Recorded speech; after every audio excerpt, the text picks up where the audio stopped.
بسم اللہ الرحمن الرحیم۔ السلام علیکم۔ اللہ کے محبوب صلی اللہ تعالیٰ علیہ وآلہ وسلم کا ذکر پاک محبت سے کر لیجئے۔ محمد الرسول اللہ صلی اللہ علی حبیبہ محمد و آلہ وسلم۔ زندگی کے ہر جائز کام کے آغاز اور اختتام پر اللہ کے محبوب علیہ الصلوۃ والسلام کا ذکر پاک کرنا باعث برکت اور باعث رحمت ہے۔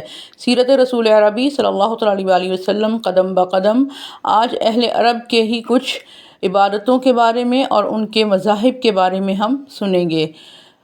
دہریون یہ وہ لوگ ہیں جو کہتے ہیں کہ کائنات کے خالق کا انکار، اور وہ یہ کہتے ہیں کہ کائنات قدیم ہے، یعنی ہمیشہ سے ہے اور ہمیشہ رہے گی، اس میں کوئی تبدیلی نہیں ہوتی، اور قیامت اور نبوت دونوں کا انکار کرتے ہیں۔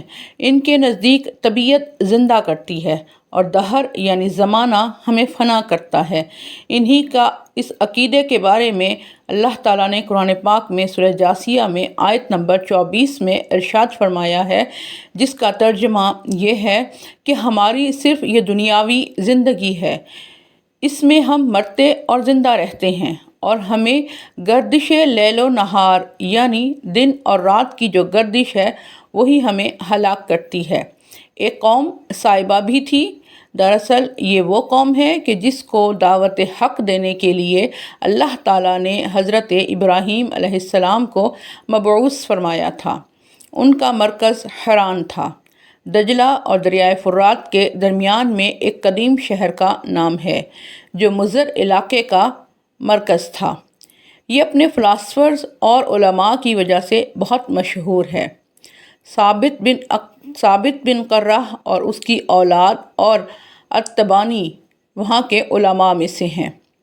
ان صائبین کی دو قسمیں تھیں، ایک جو اللہ کو ماننے والے تھے اور دوسرے جو مشرکین تھے۔ مشرک وہ ہیں جو سیاروں کی یعنی 7 سیاروں اور 12 برجوں کی تعظیم کرتے ہیں۔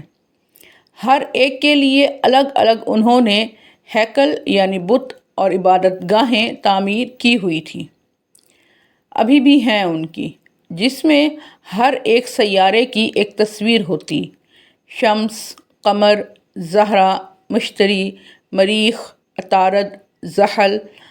ان کے لیے الگ الگ ہیکل تھے، اور سب سے بڑا ہیکل جو تھا وہ آفتاب کا ہے، اور ان ستاروں کی پوجا کرتے تھے اور ان سے دعائیں مانگتے۔ آج بھی ایسے لوگ موجود ہیں، اور ان میں سے بعض فرقے ایسے ہیں جو مسلمانوں کی طرح دن میں 5 نمازیں ادا کرتے ہیں، قربانیاں دیتے ہیں، رمضان المبارک کے روزے رکھتے ہیں، نماز ادا کرتے وقت کعبے کی طرف رخ کر کے مکہ مکرمہ کی تعظیم بھی کرتے ہیں، اس کا حج بھی کرتے ہیں۔ جن چیزوں کو قرآن پاک میں حرام کہا گیا ہے یہ ان کو حرام بھی سمجھتے ہیں۔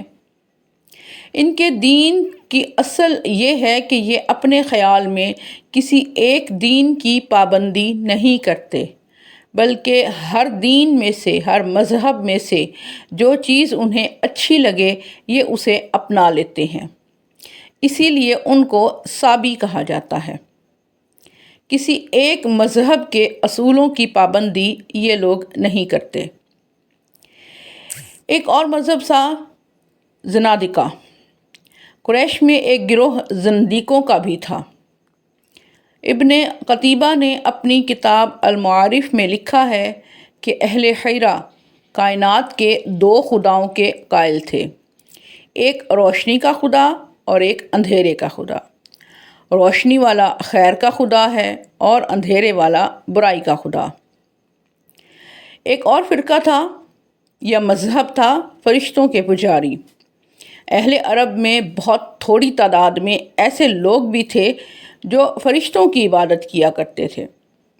اللہ تعالیٰ نے قرآن کریم میں ان کے اس عقیدے کی بڑی شدت سے تردید کی ہے۔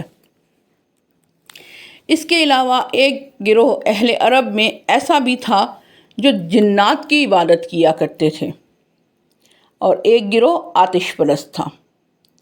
اہل ایران کی اکثریت آتش پرست تھی، انہوں نے اہم مقامات پر آگ کی عبادت کے لیے بڑے بڑے آتش کدے تعمیر کر رکھے تھے، جہاں آگ ہر وقت بھڑکتی ہی رہتی تھی، ایک لمحے کے لیے بھی آگ بجھنے نہیں دی جاتی تھی۔ عرب کے وہ علاقے جو ایران کی حدود کے قریب تھے اور جو قبائل وہاں آباد تھے، ان میں یہ آتش پرستی کی وبا پھیلی ہوئی تھی۔ قبیلہ بنی تمیم کے سردار زرارہ بن عدس تمیمی اور ان کے بیٹے حاجب نے بھی اسی آتش پرست یعنی مجوسیت کو اختیار کیا۔ اگرچہ اہل عرب اپنی بیٹی کے ساتھ نکاح کو حرام سمجھتے تھے، لیکن انہی مجوسیوں کی اتباع کرتے ہوئے حاجب نے اپنی بیٹی کے ساتھ نکاح کیا تھا اور اس سے اس کی اولاد بھی ہوئی۔ کچھ اہل عرب ستاروں کی عبادت بھی کرتے تھے۔ قبیلہ بنی طے کے چند لوگ ثریا ستارے کی عبادت کرتے تھے۔ ایک اور دین یہودیت۔ ریاست حمیر میں پہلے زیادہ تعداد مجوسیوں یعنی آتش پرستوں اور سورج کے پجاریوں کی تھی۔ اس کے بعد یہاں یہودی مذہب کو قبول کیا گیا اور یہ عام ہو گیا، اور اس کی ایک وجہ یہ بتائی جاتی ہے کہ جب تبع حمیری شام وغیرہ کے ممالک کو فتح کرنے کے بعد لوٹا تو اس کا گزر یثرب کی بستی کے پاس سے ہوا۔ اس نے احد پہاڑ کے نیچے اپنے خیمے نصب کیے اور یثرب پر حملہ کر کے 350 باشندوں کو قتل کر دیا۔ اس نے چاہا کہ یثرب کو ختم کر دیا جائے۔ ایک یہودی عالم کہ جس کی عمر 250 سال کے قریب تھی، وہ اس کے قریب آیا اور کہا کہ اے بادشاہ، غصے سے بے قابو ہو کر ہمیں قتل نہ کر، ہمارے بارے میں جھوٹی افواہوں کو قبول نہ کر، اور یہ بھی کہا کہ تو کچھ بھی کر لے، اس بستی کو اجاڑ نہیں سکتا۔ تبع حمیری نے پوچھا کیوں؟ تو اس بوڑھے یہودی نے جواب میں کہا کہ یہ وہ جگہ ہے جہاں حضرت اسماعیل علیہ السلام کی نسل سے ایک نبی مکرم ہجرت کر کے تشریف لائیں گے، جس کو مکہ سے جلا وطن کیا جائے گا۔ یہ سن کر تبع حمیری اپنے ارادے سے باز آ گیا۔ اس یہودی عالم اور ایک دوسرے یہودی عالم کو لے کر مکہ کی طرف روانہ ہوا۔ وہاں پہنچ کر خانہ کعبہ پر غلاف چڑھایا، پھر وہ اپنے وطن یمن واپس لوٹا۔ اس کے ساتھ یہ دونوں یہودی عالم بھی تھے، اور وہ ان کی تبلیغ سے موسیٰ علیہ السلام پر ایمان لے آیا۔ جب یہ خبر اہل یمن نے سنی تو انہوں نے اس بادشاہ یعنی تبع حمیری کے خلاف بغاوت کا اعلان کر دیا۔ آخرکار فیصلہ یہ ہوا کہ آگ جلائی جائے اور اس میں یہ دو یہودی عالم بھی ڈال دیے جائیں، اور اہل یمن کے چند لوگ بھی ہوں گے۔ آگ جس کو جلا دے وہ جھوٹے، اور جو محفوظ رہیں گے وہ سچے ہوں گے۔ ایسا ہی کیا گیا۔ جب دونوں فریق اس آتش کدے میں داخل ہوئے تو آگ کے شعلوں نے یمن کے لوگوں کو جلا ڈالا، اور دونوں یہودی عالم صحیح سلامت آگ سے باہر آئے۔ اس واقعے سے متاثر ہو کر اہل یمن نے یہودی مذہب اختیار کیا۔ اس کے علاوہ بنی کنانہ، کندہ، بنی حارث سے بھی چند لوگوں نے یہودی مذہب قبول کر لیا تھا۔ اس کی وجہ یہ تھی کہ ان کے پڑوس میں یثرب اور خیبر میں یہودی آباد تھے۔ ان کی تبلیغ اور تعلیم سے یہ لوگ متاثر ہوئے تھے۔ اگلا مذہب تھا نصرانیت۔ ربیہ قبیلہ، خزاعہ اور بعض قزاعہ قبائل نے عیسائی مذہب کو قبول کیا، کیونکہ ان کے علاقے رومی ریاست کی سرحدوں کے بالکل قریب تھے اور اہل عرب تجارت کے لیے بار بار ان علاقوں میں آیا جایا کرتے تھے۔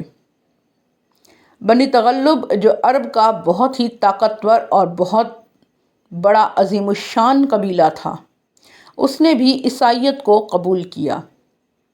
حضرت فاروق اعظم رضی اللہ تعالیٰ عنہ کے زمانے میں جب بنو تغلب کا علاقہ فتح ہوا اور بنو تغلب سے صلح کا معاہدہ ہوا تو انہوں نے اس شرط پر صلح کی تھی کہ اسلامی حکومت ان سے جو مالی ٹیکس وصول کرے گی اسے جزیہ نہ کہا جائے بلکہ صدقہ کہا جائے، اور مسلمان جس شرح سے مال ادا کرتے ہیں وہ اس سے 10 گنا زیادہ ادا کریں گے۔ ان کی عورتیں بھی مردوں کی طرح صدقہ ادا کرنے میں پابند ہوں گی۔ ان کی جو زمین ہے ان کے قبضے میں رہنے دی گئی، ان کا جو رہنے دی گئی تھی ان کا دگنا عشر وصول کیا جائے گا۔ یعنی نجران کے لوگوں نے بھی عیسائیت قبول کی ہوئی تھی۔ اس کے علاوہ انہی کا 14 آدمیوں کا ایک وفد نبی کریم صلی اللہ تعالیٰ علیہ وآلہ وسلم کے پاس حاضر ہوا۔ ان کے 2 سردار تھے، ایک کا نام السید تھا اور دوسرے کا نام العقب تھا۔ ان کی گفتگو سرور دو عالم صلی اللہ تعالیٰ علیہ وآلہ وسلم سے ہوئی۔ حضور نبی کریم صلی اللہ تعالیٰ علیہ وآلہ وسلم نے انہیں مباہلہ کی دعوت دی، لیکن انہوں نے اس دعوت کو قبول کرنے کی بجائے اس شرط پر صلح کر لی تھی کہ وہ ہر سال 2000 پوشاکیں، 33 زریں یعنی تلواروں کی زریں، 33 اونٹ اور 34 گھوڑے بطور جزیہ پیش کیا کریں گے۔ مباہلے کی تفصیل اپنے مقام پر انشاءاللہ بتائی جائے گی۔ سیرت رسول عربی صلی اللہ تعالیٰ علیہ وآلہ وسلم جاری ہے۔ محمد الرسول اللہ صلی اللہ علی حبیبہ محمد و آلہ وسلم۔